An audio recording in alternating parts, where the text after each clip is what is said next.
Bismillahirrahmanirrahim. Assalamualaikum warahmatullahi wabarakatuh. Waalaikumsalam warahmatullahi wabarakatuh. Alhamdulillahi rabbil alamin. Wabihi nasta'inu ala umuri dunya waddin. Wassalatu wassalamu ala rasulillahi Muhammadin sallallahu alaihi wasallam. Allahumma salli ala Sayyidina Muhammadin wa ala alihi wa ashabihi wa azwajihi wa dzurriyyatihi ajma'in, amma ba'd. Anak-anakku santri Pondok Pesantren Kanuru, Desa Perokonda, Kecamatan Kodi, Kabupaten Sumba Barat Daya, Nusa Tenggara Timur. Alhamdulillah, pada hari ini kita akan membahas hadis yang kedua di dalam kitab Arba'in Nawawi. Kemarin sudah ada kitabnya yang kalian pegang itu. Saya akan jelaskan di hadis kedua Arba'in Nawawi ini. Tolong diperhatikan kitabnya itu. Bismillahirrahmanirrahim. An Umar radhiyallahu anhu aidan qala. Dari Umar, semoga Allah meridhoinya. Aidan berkata juga, qala berkata. Artinya aidan di sini juga itu sama dengan hadis yang pertama dari Umar bin Khattab. Sekarang ya hadis yang kedua ini juga yang berkata adalah Umar bin Khattab. Apa Umar berkata? Qala bainama nahnu julusun inda Rasulillah sallallahu alaihi wasallam. Kata Umar, ketika kami duduk inda Rasulullah sallallahu alaihi wasallam, di samping Rasulullah atau berdekatan dengan Rasulullah sallallahu alaihi wasallam, data yaumi idtala'a alaina rajulun. Umar bilang ketika duduk-duduk bersama sahabatnya dengan Rasulullah sallallahu alaihi wasallam, data yaumin, suatu hari itu, ittala'a alaina rajulun, tiba-tiba datang seorang laki-laki di antara kami. Jadi Umar cerita begitu. Syadidu bayadis thiyabi, laki-laki itu memakai pakaian yang sangat putih. Syadidu sawadis sa'ri, dan laki-laki itu juga rambutnya sangat hitam.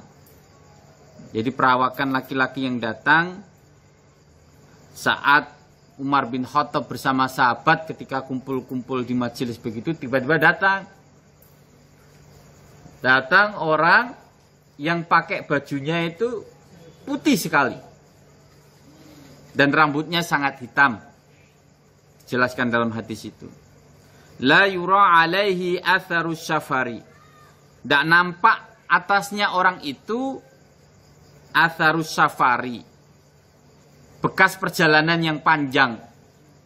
Jadi kalau ada, biasanya kan orang datang di majelis itu, wah ini orang dari mana, pasti kan, kena angin, agak kusut lain sebagainya. Tapi ini enggak, bajunya masih putih bersih, rambutnya sangat hitam dan rapi.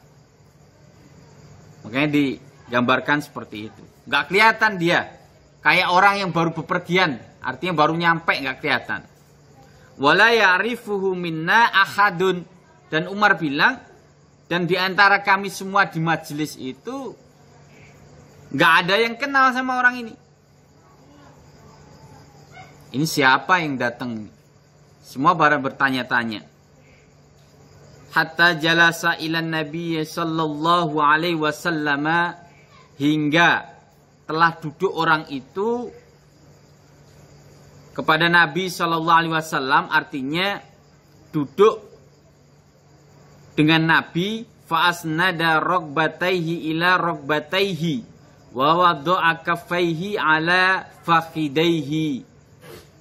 Kata Umar, orang itu tiba-tiba telah duduk dengan Nabi, bersejajar dengan Nabi, hingga lututnya berdekatan. Artinya sangat mepet. Ya, Nalan, kalau saya misalkan pas di hadapanmu, saya punya lutut, Nalan duduknya seperti itu, lutut saya mepet lutut. Nah gitu. Kayak Yunaris gitu, saya di hadapan lutut saya mepet sama Yunaris. Jadi dekat sekali. Jadi sahabat itu juga bingung. Orang ini tiba-tiba datang, kok tiba-tiba duduk di pinggir Rasulullah SAW, dipepetin ini sambil memegang Rasulullah SAW. Waqala, dan berkata, orang ini yang duduk depan Rasulullah itu ngomong, ya Muhammad akhbirni anil Islam. Kata orang ini, wahai Muhammad, akhbirni anil Islam. Coba kabarkan kepadaku apa itu Islam. Bagaimana itu Islam? Nah, orang itu tanya sama Nabi dengan bahasa, ya Muhammad akhbirni anil Islam. Kabarkan kepadaku tentang Islam. Faqala Rasulullah sallallahu alaihi wasallam. Maka Rasulullah sallallahu alaihi wasallam bersabda menjawab pertanyaan orang itu. Al-Islamu an tashhada alla ilaha illallah. Kata Nabi, Islam itu adalah bersaksi, mengikat janji, mengucap bahwa saksi di dalam hatinya dan diucapkan bahwa antashhada alla ilaha illallah. Dia bersaksi bahwa tidak ada Tuhan selain Allah wa anna Muhammadar Rasulullah. Nabi bilang begitu. Islam itu mengikrarkan janji bahwa tidak ada Tuhan selain Allah wa anna Muhammadar Rasulullah, dan Muhammad itu utusan Allah. Wa tuqimas sholata, dan mendirikan sholat. Wa tu'tiyaz zakata, membayar zakat. Wa tasuma Ramadan, berpuasa di bulan Ramadan. Wa tahujjal baita in istata'ta ilaihi sabila. Dan melaksanakan ibadah haji ketika mampu. Jadi Islam itu, yang dimaksud Islam, memaknal Islam adalah arkanul khamsah, rukun Islam yang 5 itu. Kalau ditanya apa itu Islam, ya rukun Islam yang 5 itu. Antashhada, maka ini dihafalin. Makna Islam antashhada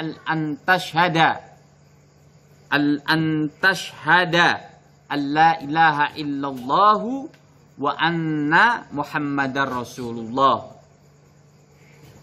Wa tuqimas sholata wa tu'tiyaz zakata wa tasuma ramadhana wa tahujjal baita in istata'ta ilaihi sabila.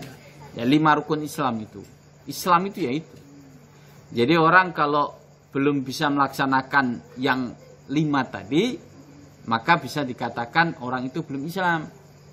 Secara syariatnya, orang kalau dikatakan dia beragama Islam, maka dia harus sholat, dia harus bisa syahadat, dia harus sholat, dia harus bayar zakat, dia harus apa lagi? Puasa Ramadan, pergi haji ketika mampu. Lah kalau orangnya sudah dia bilang KTP-nya Islam, kalian juga kalau kalian bilang Islam, apalagi kalian bilang santri, kalian lalai gak sholat, sholatnya hanya setengah-setengah. Duhur, subuh ketiduran, duhur asar maghrib rajin, isya karena ngaji, subuh ketiduran, duhur kadang lupa, apalagi asar tidur ketiduran. Apakah itu bisa disebut Islam? Enggak, belum Islam kalau nggak sholat. Bayar zakat, zakat juga begitu. Kalau orangnya nggak bayar zakat, ya belum bisa dikatakan Islam. Kalau nggak mau bayar zakat. Kalau zamanan Nabi itu ketika bayar zakat, Nabi keras. Bahkan sama Umar bin Khattab mau dibakar rumahnya. Karena menegakkan ajaran agama Islam. Orang nggak mau bayar zakat, sholatnya setengah-setengah, zakat aja dicicil. Tahun kemarin. Zakat banyak, ada zakat fitrah, beras, ada zakat mal. Mal ini yang orang sulit. Ada batas-batasnya. Puasa Ramadan, alah apalagi puasa Ramadan. Nah, di NTT begini, aduh, teman-temannya makan ikut makan, PD di depan, rokok, iya kan? Apalagi haji, nah, apalagi haji. Nah, kalau haji, nah, apalagi mampu. Kadang tapi haji itu pengen dilihat aja, ya sama, ya begitu ya. Jadi kalau Islam itu dia melakukan rukun Islam yang 5 itu. Haji ya kalau mampu, tapi mampu itu dalam artian pada dasarnya semua orang itu mampu. Kalau dia memang niat melakukan haji bisa nabung ya bisa. Tapi seolah-olah mampu harus bayar cash ya enggak juga kalau memang sulit. Biar sudah bangun rumah lantai 3 ya enggak akan berangkat kalau enggak ada diniati. Terus selanjutnya ini stata'ta ilaihi sabila. Qala berkata orang itu yang tanya kepada Nabi tadi. Orang tadi bertanya pada Nabi, dijawab oleh Nabi dan dia bilang qala berkata sodakta. Sodakta dia bilang, engkau benar. Fa'ajibna lahu yas'aluhu wa yusaddiquhu. Sehingga Umar bin Khattab itu heran. Yas'aluhu wa yusaddiquhu. Lah orang tadi kok tanya Nabi? Heran saya, dia yang tanya, dia yang jawab. Engkau benar katanya. Orang tadi di hadapan Nabi, dia tanya, loh kok dijawab? Ya engkau benar. Dia yang jawab, dia tanya, dan dia yang membenarkan. Maka Umar bin Khattab mengatakan, fa'ajibna lahu yas'aluhu wa yusaddiquhu. Heran saya, orang ini yang tanya. Kok dia yang benarin? Qala, dan orang tadi yang di depan Nabi tadi ngomong lagi. Fa'akhbarni anil iman. Dia tanya, kalau begitu kabarkan kepada saya tentang iman. Dia tanya pada Rasulullah sallallahu alaihi wasallam. Qala, Rasulullah sallallahu alaihi wasallam bersabda, antu'mina billahi.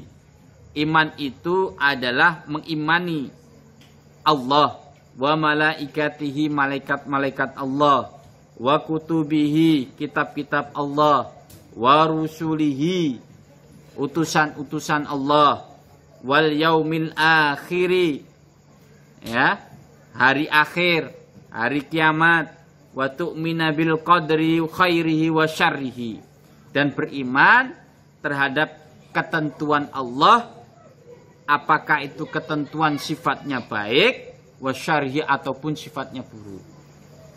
Jadi ketentuan yang baik ataupun buruk. Ingat, iman itu percaya di dalam hati, ya kan? Dan dia dilakukan dengan perbuatan. Iman kepada Allah, ya namanya iman, percaya adanya Tuhan, dia yang menciptakan. Pada malaikat, tangan kanannya Allah. Artinya segala sesuatu yang terjadi di bumi ini tidak lepas dari tangan-tangan malaikat. Jadi Allah tinggal berkehendak, malaikat yang jalan. Jadi malaikat yang jalan semuanya. Dalam diri kita pun sudah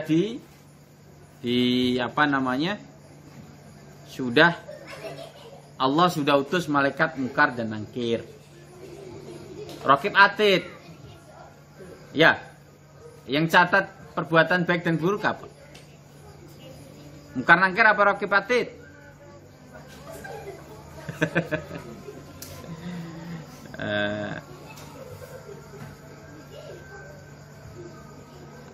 Jadi percaya pada malaikat. Kita percaya bahwa ada malaikat yang memang yang melayani kita. Kita itu sudah dilayani sama malaikat. Malaikat sudah ngikutin, ada mungkar nangkir, ada raqib atid yang dan lain sebagainya, yang 10 yang kita hafal itu. Dan banyak-banyak malaikat lain seperti malaikat rahmat. Itu tidak tercantum dalam 10 itu. Ya. Wa kutubihi, kitab-kitabnya. Kenapa kutubihi banyak kitab-kitab? Kan banyak kitabnya Allah. Bukan hanya Al-Quran. Apa aja? Apa aja kitabnya Allah? Apa? Al-Quran. Apa lagi? Injil, Zabur, Taurat. Ya, kitab-kitab Allah. Wa rusulihi, Rasul-Rasul Allah. Siapa Rasulullah? Hah? Beda. Nabi itu banyak yang wajib diketahui, yang disampaikan para ulama ada 25. Ya kan? Tapi banyak pada dasarnya. Rasul itu adalah utusan yang Allah kasih mukjizat berupa kitab. Contoh Al-Quran Nabi Muhammad, Injil Nabi Isa. Taurat siapa? Zabur siapa? Gitu ya. Itu Rasul, berbeda dengan Nabi. Nabi enggak dikasih mukjizat seperti itu, hanya mukjizat-mukjizat yang lainnya. Wal yaumil akhiri, hari akhir. Kita percaya pada suatu saat bahwa dunia ini akan hancur, musnah. Namanya yaumil akhir. Wa tu'minu bil qadri khair wa syarri. Lah ini yang penting. Kita percaya terhadap ketentuan Allah yang sifatnya itu baik ataupun buruk. Artinya yang terjadi di diri kita ini mau seperti apa, itu sudah ditentukan sama Allah, ditulis, yang tulisan itu disimpan di Lauhul Mahfuz.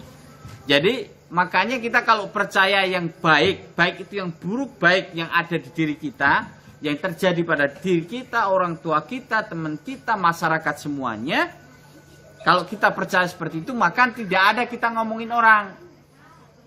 Karena yang terjadi pada orang itu adalah sudah takdirnya dia. Jadi orang itu nginget-nginget kalau dia pengen merubah nasibnya, ya sesuai dengan Al-Quran sudah diperintahkan. Iya kan? Jadi dirubah sendiri. Sama dengan kita, sibuk-sibuk mikir diri kita sendiri. Karena yang lainnya udah ada takdir sendiri-sendiri. Sudah ditentukan oleh Allah. Jalannya masing-masing. Gunalan besok mau apa? Dia mau misalkan matinya jatuh, matinya bagaimana? Gunalan sudah ada yang atur semuanya. Bisa jadi kaya, siapa tahu Gunalan besok istrinya 4 misalkan. Sudah diatur. Nah, tinggal perjalanan itu seolah-olah kita adalah wayang. Tetapi kita diberikan sama Allah itu keleluasan bisa merubah nasib kita sendiri.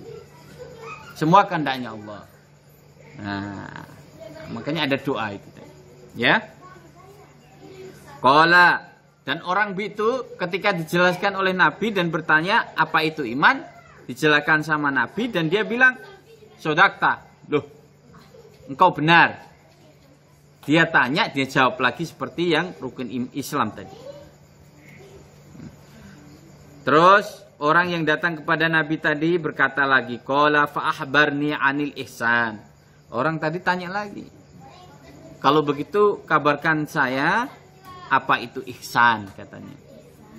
Ihsan itu Nabi sallallahu alaihi wasallam bersabda, anta budallaha ka'annaka tarahu fa illam takun tarahu fa innahu yaraka. Kata Nabi, ihsan itu adalah ketika engkau beribadah kepada Allah, ya, ka'annaka tarahu, seolah-olah engkau itu melihatnya.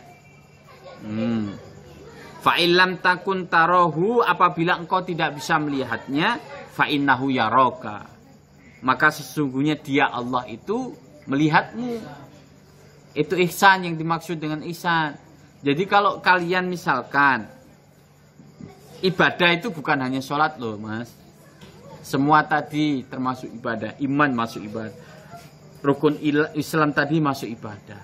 Zakat, sedekah, yang sunnah-sunnah, perbuatan baik, perbuatan yang dilarang, semua itu menjadikan ibadah. Kalau kita menjauhi larangan, ya ibadah untuk kita. Jadi misal contoh, kebanyakan dari kalian pakai sandal, temen nggak bilang, sembunyiin, ambil makanan, diem-diem.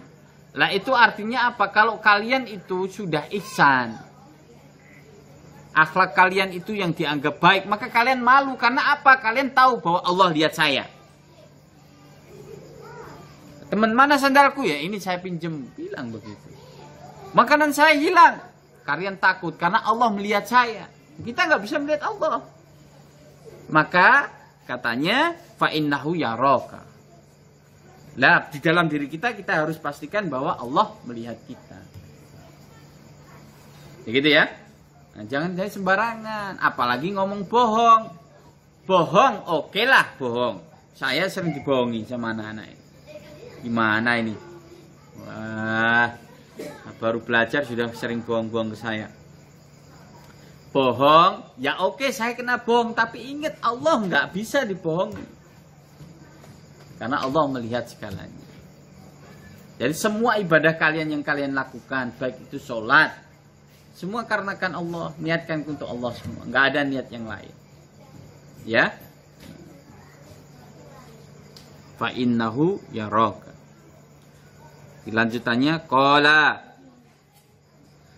Dan orang itu lanjut bilang qala. Fa akhbarni anisa'ah. Orang itu tanya lagi pada Nabi. Kalau begitu ya Nabi, kabarkan kepadaku tentang kiamat.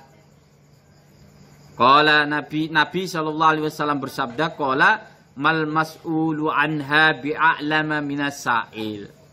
Kata Nabi, orang yang ditanya tidak lebih tahu daripada yang bertanya. Loh, kok bisa begitu? Jadi Nabi lebih tahu, siapa yang tanya ini tahu. Nanti terkuak di akhir-akhir akhir hadis ini, siapa dia. Nah, artinya Nabi ketika ditanya tentang kiamat itu maksudnya anisa'ah. Kejadian kiamat itu kapan Nabi? Nah, bahasa gaulnya begitu. Wah, yang tanya lebih tahu daripada yang ditanya. Artinya orang tanya tadi dianggap Nabi lebih tahu. Nah, terus kalau begitu orang itu tanya lagi, fa akhbarni an amaratiha. Kalau begitu sebutkan pada saya tanda-tandanya. Kalau jawaban tadi dianggap gak berarti tanda-tandanya saja apa Nabi? Qala Nabi SAW bersabda,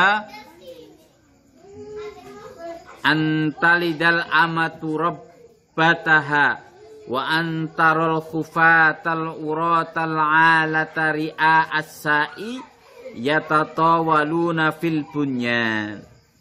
Kata Nabi, tanda-tandanya kalau ada hamba melahirkan tuannya. Ini kalau di dalam penjelasan ulama, ya dianggap seorang budak yang melahirkan tuannya. Ada yang dimaknai seperti itu. Karena kalau di zaman sekarang ini dimaknai anak, seorang hamba yang melahirkan tuannya, itu anak itu sudah nggak ada tata krama sama mamanya. Sudah dilahirkan, memang ibunya miskin. Ketika anaknya kaya, seolah-olah ibunya menjadi pembantu. Sudah nikah sendiri, dititipin anak. Ada kesalahan, mamanya diomelin kayak pembantu.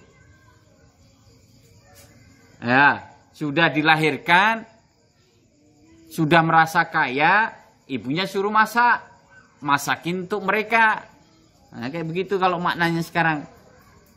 Jadi jangan sampai kalian nanti kalau punya orang tua dinaikkan derajatnya, udah nggak usah tak ambilin pembantu. Nah, gitu. Mau nyuci udah mas, saya yang cuci. Bapak udah nggak usah, ini sudah tak beliin rokok. Bukan bapak suruh kerja nyuguhin toko, baru digaji dengan rokok. Lah itu. Sekarang ini sudah zamannya begitu. Ya toh? Banyak yang begitu toh. Sudah kaya, mamanya orang nggak punya, titipin anak.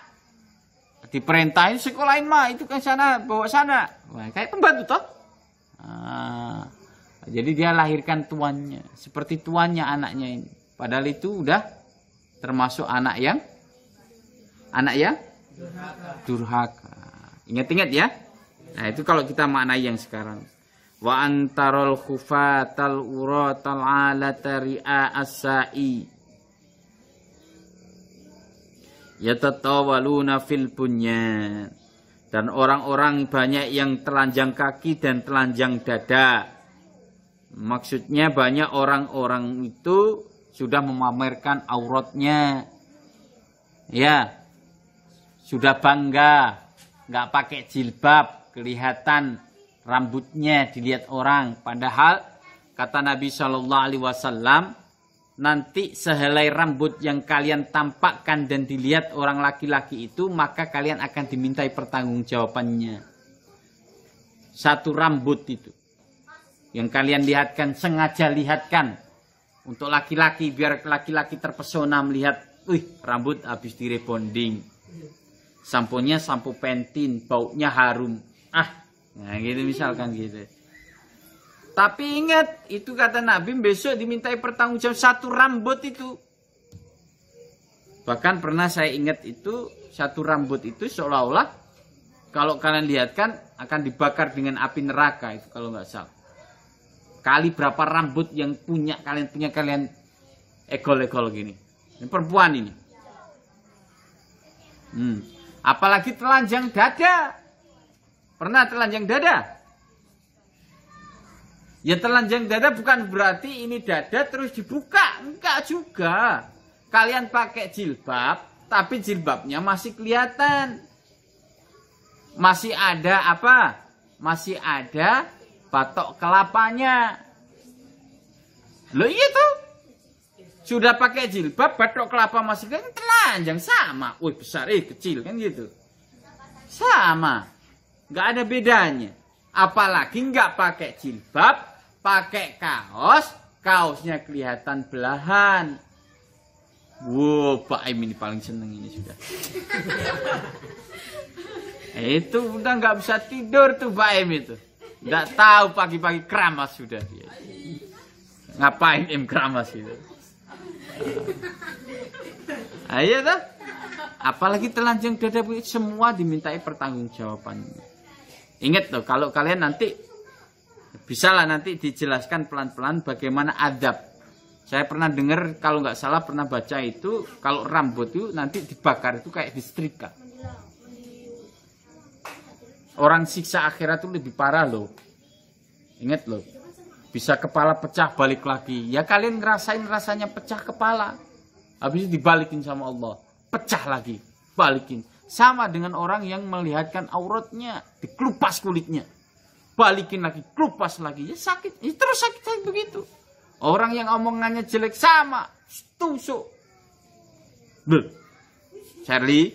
Ingat. Yang nggak tahu ya nggak tahu. Nggak usah sok tahu. Nggak usah membuat-buat. Diem itu emas. Diem itu emas. Mendingan diam daripada salah. Nah, itu penyakit, hati-hati kalian. Ingat-ingat kalimat saya ini ya. Nanti tonton di YouTube ya. Kalau mau nginget-inget tonton. Lah ini yang kemarin dikasih. Ya. Ingat-ingat itu. Ini yang hadir ini jadi saksi besok ya. Bil. Ingat. Jangan sampai khususnya perempuan ini. Ya, terus lanjutnya lagi ya sariyatawaluna fil bunyan. Pengembala kambing dan orang miskin berlomba-lomba untuk mendirikan bangunan. Nah, orang sudah kebalik. Maksudnya apa maknanya? Orang itu berlomba-lomba bayar pun dia nggak punya duit. Tapi lomba-lomba seolah-olah bangunannya dibesar-besarkan hanya untuk sombong. Hanya untuk gengsi. Keperluannya nggak ada. Gengsi rumah besar biar dilihat bagus. Buat rumah biar dilihat bagus. Biar status sosial bahasanya naik. Nah ini salah satu tanda-tanda kiamat sudah. Padahal dia uang hutang. Nggak boleh. Nggak usah, nggak perlu. Ya cukup untuk nyamannya. Pakai kenyamannya seperti apa. Ada uang dibuat. Kecuali hal-hal yang darurat baru boleh. Sekarang udah terbalik. Kalau di sini apa? Gengsi. Belis. Nah, kayak dibuat gengsi. Ya kan? Wah, ini anakku sarjana, belisnya mahal. Ya kasihan Pak Em gak laku-laku. Ya Em, bagaimana satu orang sapi 5, uang dapurnya 50 juta, kasur, lemari harus lengkap. Minta siapa Em? Jual laut saja Em. Ya kan? Ya, kasihan tuh. Hanya untuk gengsi.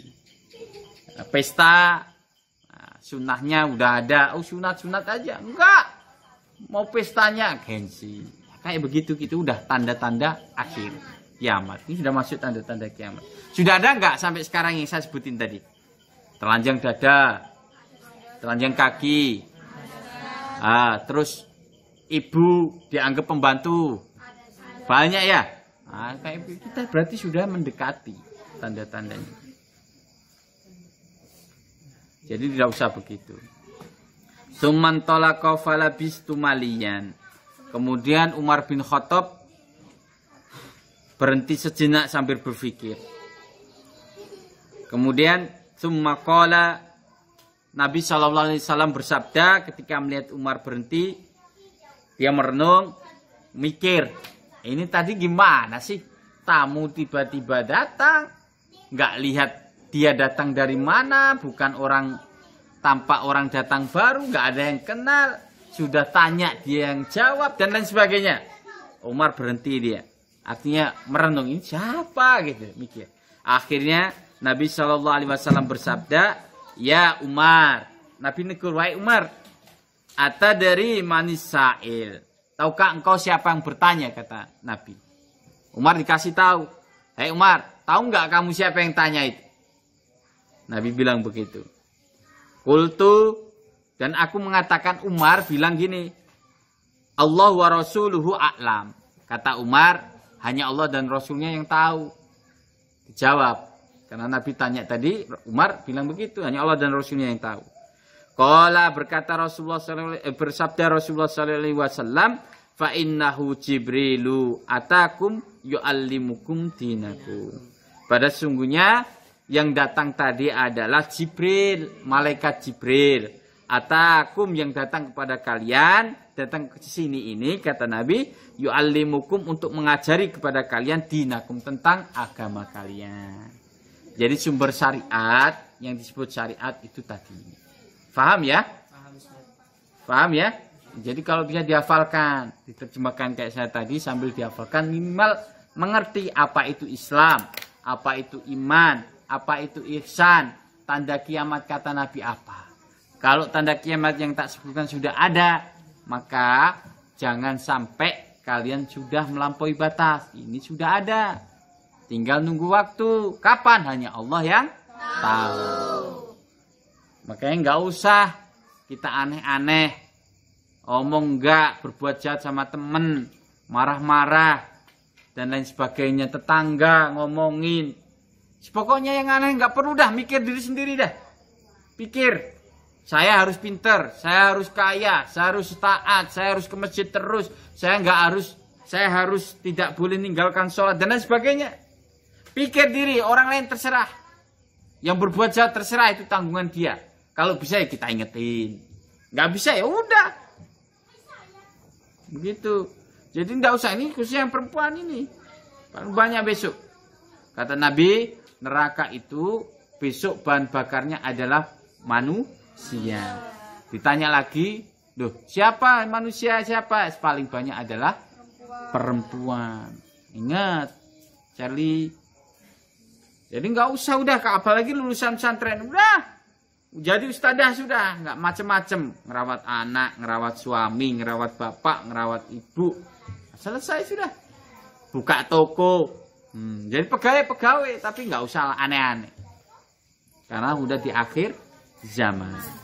Baik, itu mungkin yang bisa saya jelaskan pada hadis kedua ini. Mudah-mudahan bermanfaat. Memang banyak yang harus dijelaskan lagi. Tetapi kesempatan seperti ini nggak cukup untuk saya jelaskan secara rinci. Karena memang banyak pendapat-pendapat atau penjelasan-penjelasan dari yang lain. Demikian dari saya. Wabillahi